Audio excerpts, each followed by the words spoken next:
we're now in the dying embers of the program, and we are just, looking back at a good show. It's a good start of the week. I quite enjoyed it. From beginning to end. I have to tell our viewers, right? So before each show, we have a little meeting, we talk about what's coming up on the show, we go through stuff and so on and so forth.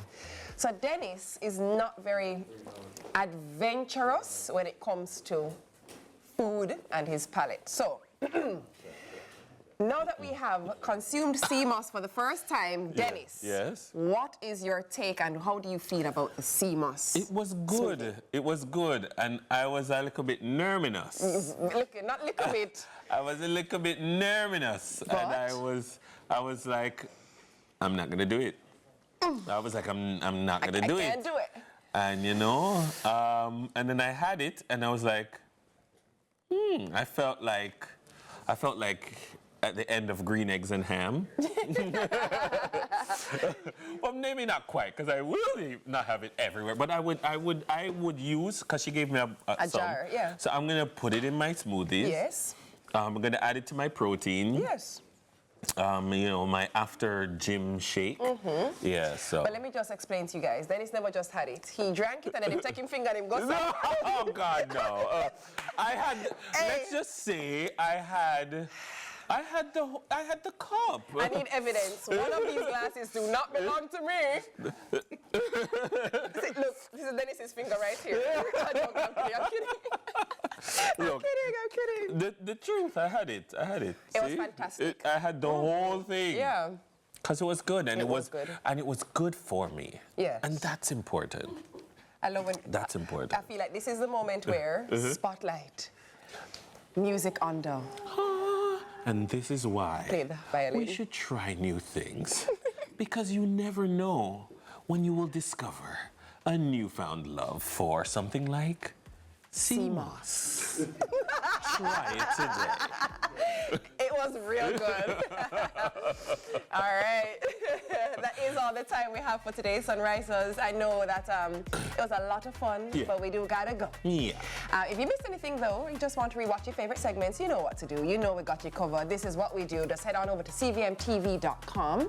And for all the fun stuff in between, we are on Instagram at SunriseCVM and also at CVM_television. Remember to tune in for Lead Story this evening at 6:30 with George Davis, followed by, of course, the news, and then Father's Day Marathon of the Cut at 8 p.m. Big up to our official catering sponsor, Mothers, with the best breakfast in town. You ever ring out a buckler before? You ring out the buckler? The Roundtable squad, they're going to take over now. See ya.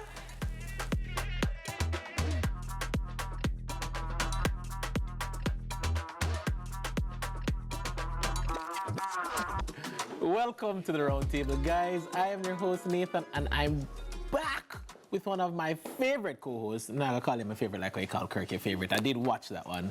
Auntie Shelley, well, go on. You know, say jealousy don't look good on anybody. It is jealous. And especially don't look good on you. Yeah, it don't look good I'll wear it well today. Look at clean today. Yeah, man, but you come top with your favorite guest. And see, you make me forget my manners. Joining us at the table this morning is our guest, Anwar Wright, attorney at law. Welcome. Nathan. Welcome. So how was the weekend, guys? Not long enough. Not long enough? Yes, 2 I days was like, not long enough? I think they should really have a serious consideration about this 4-day work week. I'm all for it. I want to be invited to that meeting, please. You agree with her? Because I know, I feel kind of like the extra work. The look of Friday pretend work day is a good. It's a good pretend work day. It was Father's Day. Yes, on Sunday. Got to enjoy it I as well? enjoyed it. Okay. I really enjoyed it. I like that one. It was relaxing, Yes. but I really enjoyed spending the time with the kids. Did you get a gift? I gift of- got Many the gifts? gifts of love. The gifts of love. That's what every father That's got the this best Father's Day. gift. We all got the gift of love. I promise you that. But in all fairness, my kids are small, and my big one, my daughter, she has something for me. So okay. when I see All her, right. when I go back, I'm Well, going if someone got to lucky. get My something. daughter is small too. I got the gift of love. Lots of love. Of course, that's the Yes. best gift. Best gift of all. I mean, yeah. But before we jump off on this gift of love, let's jump and see what's buzzing online in our social buzz. Check this out.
Dad celebration.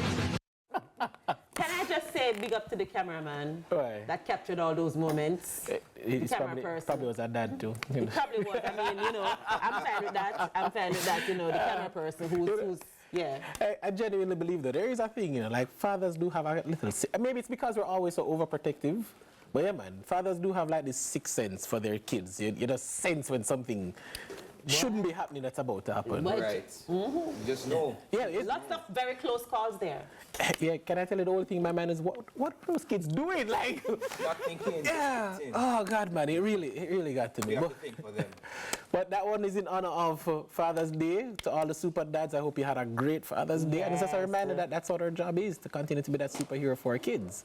But you know what time it is now? It's time for a bag of things.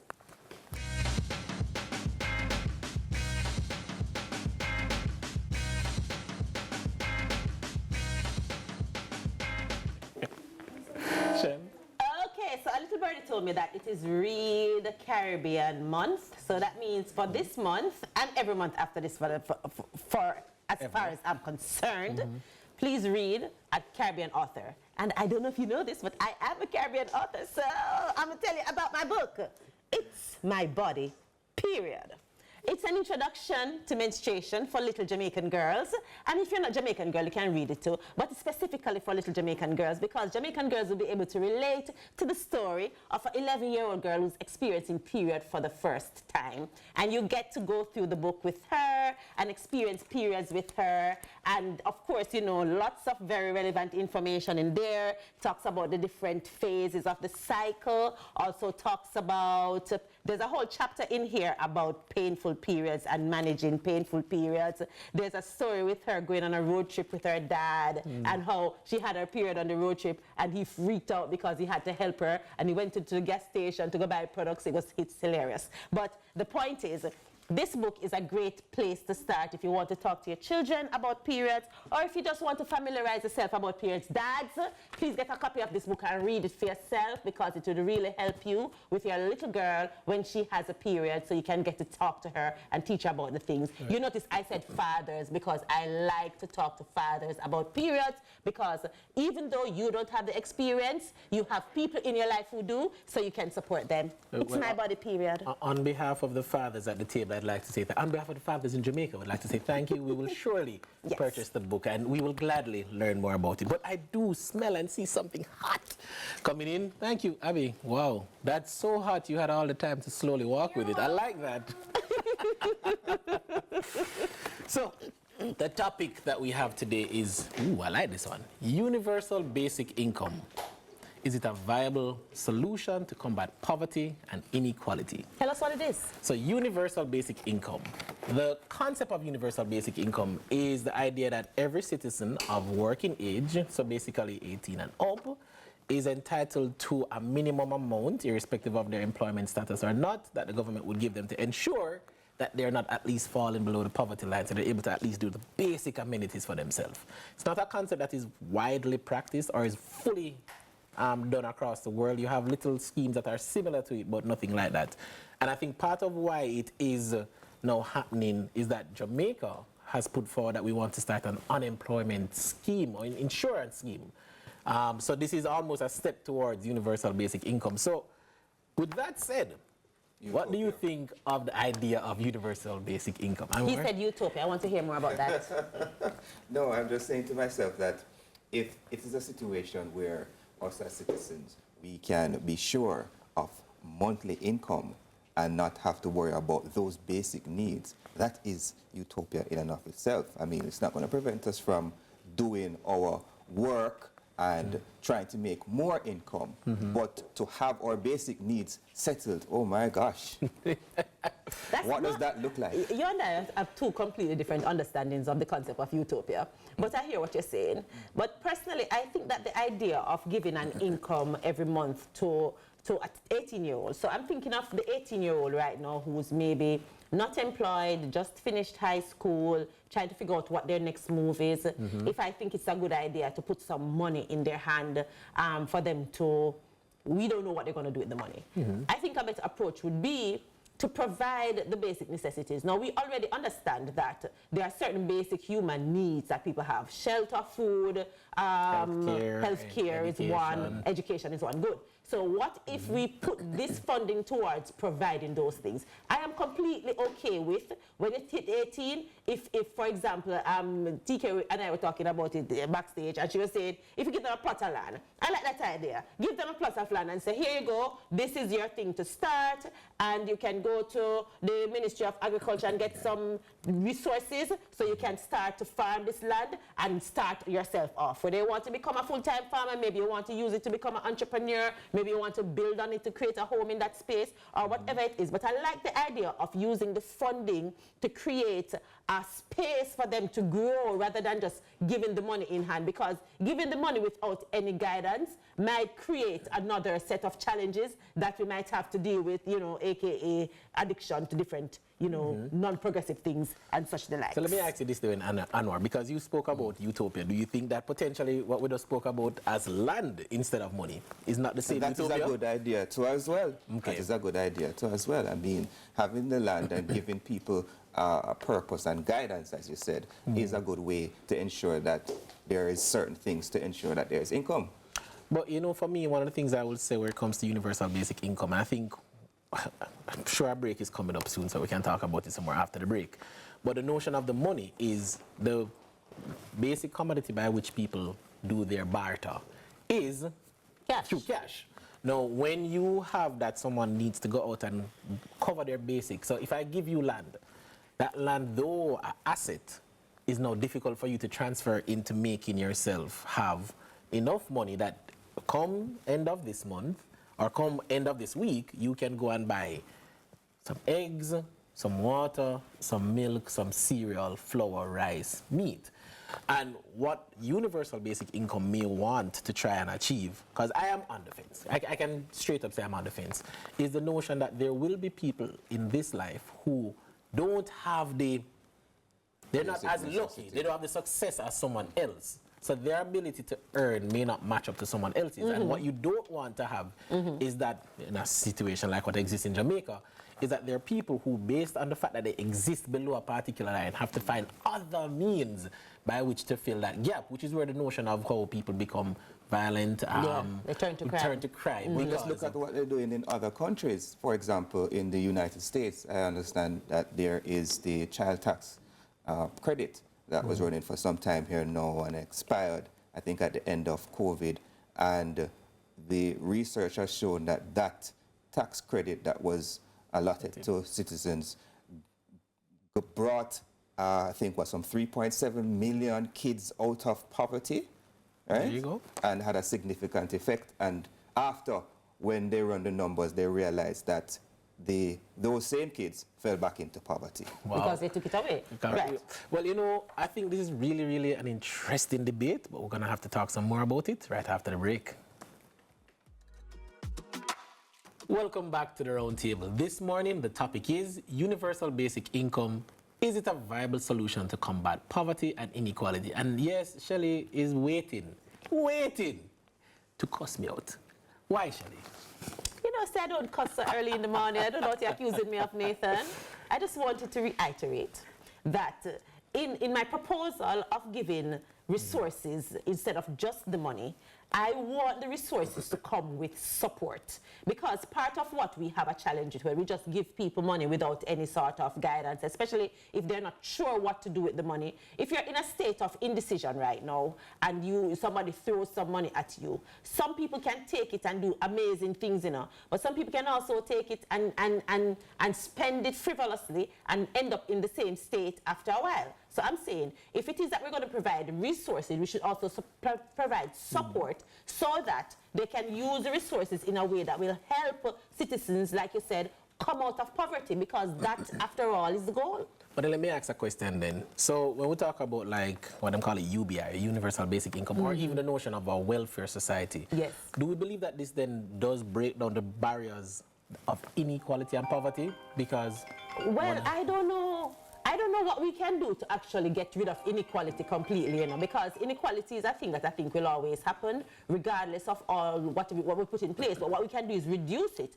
And one of the things that we can do to reduce inequality is to create opportunity for people to move from one station to the other. And that is why I start with land ownership, because one of the challenges that a lot of people have in gaining wealth is that they don't have any asset. This could be a first asset that they can use, and with the correct guidance and support, they can turn that asset into something that values even more than what they had when they just got it, and now it becomes an income earner for them.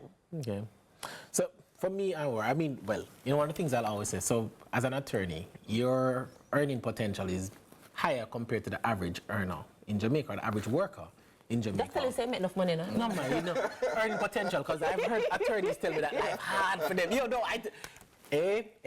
go call on them, the earning potential is higher.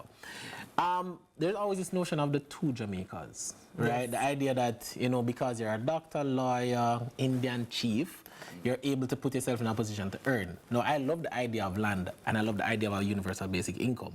But I think when you talk about inequality and poverty, and that disparity between the two Jamaicas, don't we think there's a little bit more that would need to be done, even outside of teaching a man how to use the land, to kind of break down that kind of disparity that exists in our society? I agree, and that is allowing people to provide for their basic needs. And I believe if we bridge the gap in some way, shape, or form to provide persons with money to satisfy those basic needs, I think we'll be ahead of the game. But the consideration is, and I guess from a government standpoint, is can this work? Can I afford this? You know, what can government afford it? That's a big debate. Well, Shelley, do you think that government can afford it, Shelley? I think government can afford it. Let me tell you something. We can afford the things we consider important. When we want things to happen, we find the money and it happens. Now, I think that just like how we have a minimum income, we need to have a maximum income. Some people don't need to make more than a certain amount of money. Yes, I said it. We don't have a resources problem. We have a greed problem. Some people want all of the things for themselves, and they should not be allowed to keep all the things for themselves. How dare one man own 15 different apartment complexes and homeless people exist? Make it one tree and give it the next 12 to share amongst the poor. I said it. Well, thank you for that one, Shelley. You know what? I'm not going to disagree with you, because the truth is, no, I don't believe in a maximum. I don't believe in a ceiling, because one of the things I want to always give is the notion that you work, you build, you buy, you can. But I do believe in caps. I believe in cap in home. I believe in a cap, but you believe in a ceiling, but you believe in a cap? No, so here's the difference. So the ceiling of income is different from a cap on housing. Okay. Right? Because for me, I don't want to tell you that you can't earn this amount of money, but I don't want you to be able to, as you say, own 30 properties. Because when you own 30 properties, that's 29 other persons who are now going to have to find somewhere else to go buy, because guess what? You, one, have 30 property. And when you do that, you as an income earner from those 30 properties can also change the market. So you are now earning so much so that when somebody goes out and sells 60 more property, you say, guess what? I have the money. So I can pay for it. So now you want 90 properties? And now the market is saying, oh, people are buying up these properties when it's just one man.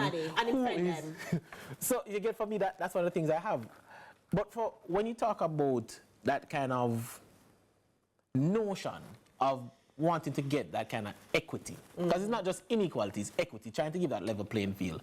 What are the real things that can be done, Anwar? What do you think, from your perspective, really can be done to help? And to help people to bridge that That gap, yeah. Boy, there are so many things to consider in that realm. And, you know, just to touch on your point there in relation to the cap, I believe that, you know, as you said, people who work hard, you know, should be able to amass the wealth that they garner. The problem comes in now where those things are that level allows for suppressing of the others. And I think the focus here is on ensuring that everyone is able to meet that those basic requirements. Not necessarily that, you know, we're going to be affecting people progressing. I mean, people can progress. It is dependent on their efforts and their willpower and the endeavors. Agreed. But, you know, I'm not sure I agree with that cap. I'm not there. Not there with you. Let me tell you why. But let me come back and tell you what I'll say. There's a thing called wage ratio. So it's whether it's wage to revenue, wage to income. One of the things that I have a genuine belief of is that you will find, especially government has to be the leading light.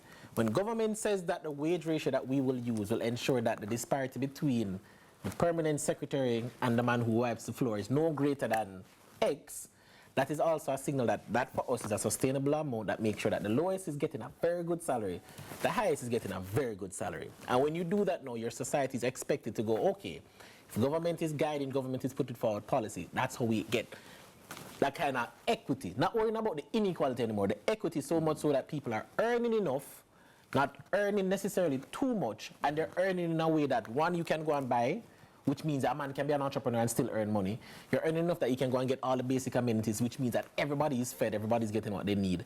And then you're earning so much so that the government can then take back the taxes that it needs to continue to run the society, to make sure that as that young man who is growing up is seeing his society being run properly, he knows that when I become 18 and I'm starting to put forward my taxes, or even before, because I'm paying GCT or I'm paying whatever that is, I am now going to be able to earn a decent lifestyle because of that. You already mentioned that there are some persons in our society who are unable to actively participate in the earning part of it. And so basically with your plan, they are outside of it. And that's unfair because different people with different level of ability or disabilities need support. What I am saying is we need to have basic needs covered. So education, health, house, food. We need to have basic need covers. You might give that man in the company that you just gave as the example, where he's learning the lowest, but he have to spend all of his money for house, food, education, and money. And the person at the top, just take your money and invest it, and make more money, and buy more house, and buy more land. And that, so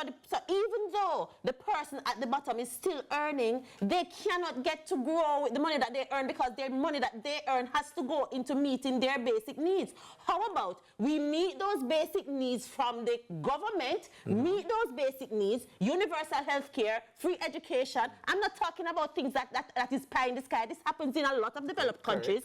And then when that person make this money now, they have an opportunity to invest something and grow wealth so that his children can come and have a better chance in life.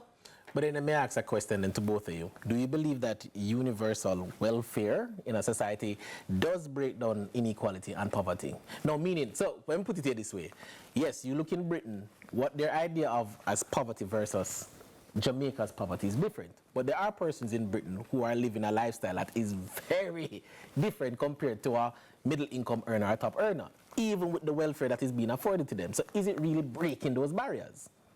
It will break the barrier. Okay. Oh, come on. So what you're saying to me, Nathan, that if we look at the homeless population and say to them, I will give you a house, I will give you food to eat, you can go to the doctor and take care of that diabetes, it don't make a difference in that person's life because them still now compared to what's going on in Britain? Well, what you saying? You know, Shelley, after the break, I'm going to tell you what I say. Yeah, man. So guys, let's come back. I know it's getting hot, but we have another break. Stay tuned for more.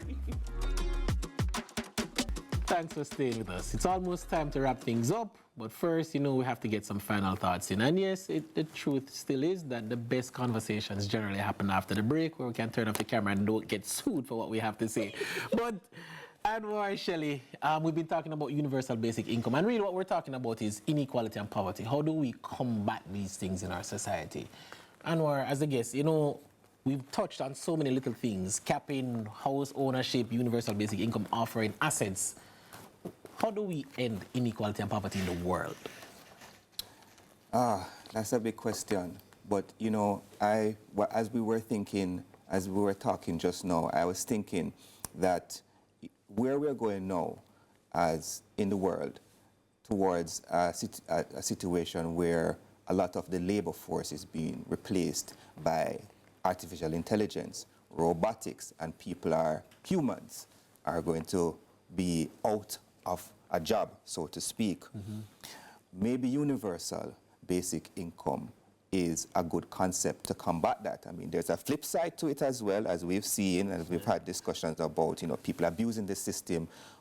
Are we able to run the numbers, do enough tests, checks and balances to ensure that the system will work, or that we will be able to protect persons from, or safeguard to ensure persons meet their basic needs and necessities? It's maybe going to be trial and error and calculated risks and analysis. Like it? Well, all I have to say is we cannot allow the bad behavior of a few to stop us from supporting the people who are most in need, the people who are most vulnerable. Free healthcare, education, housing, and food needs to be a thing. Take care of our basic needs so that people can grow and become innovative and do all the things. Yes, AI exists, but guess what? The human spirit is still there, and as we invent AI, so AI going to have to wait. We are going to invent something bigger than AI too, but we have to take care of our people so that we can grow and innovate. And final point, we don't need so many billionaires in the world. From you make $1 billion, the rest of it should go to supporting your country. I'll leave it there. Love it. For me, I'm an unapologetic socialist. I take that for what you want to take it. I believe government's job is to take care of people. I think you have to accept that you have a role. Government has a role to ensure that people's daily lives has a basic minimum, and it will always grow. If you're not doing that, you're not doing your job. We don't need to run off to space. We don't need to figure out what's at the bottom of the ocean. We need to make sure that people are eating food, have a house over them, a roof over them head, a house to live in. As Shelley said, the basic amenities. Let us recognize that the world we live in is ours to shape. And a lot of the things that we fight and trivialize and run over and talk over, it's a waste of time when people are being hungry and being left. That's a wrap for the Roundtable today, guys. Enjoy the rest of your Monday, enjoy the rest of your week, guys. And as you go forward into the world, remember to be good and be on purpose. Bless. Can't stop you. It's for you to make the best in the life. Now that you've got the chance, get up and step towards your goal. It's alright. Fulfill your needs and the wants. You to make the best in the life. Now that you've got the chance, get up and step towards your goal. It's alright. Yeah. Some people read and meditate, others move scanty, yo. Some people are conscious about life, others are still panting, yo. Some people like strong drink, cognac, champagne and brandy, yo. Babies love ice cream and cake and candy, yo. I love herbs and girls, good words, roots and my shanty, yo. Girls love clothes and shoes, going to school brand new and a meat spanking, yo. Yes, we all need education because that's the damn thing, yo. All things fade, living it standing. It's for you to make the best in the life. Now that you've got the chance, get up and step towards your goal. It's alright.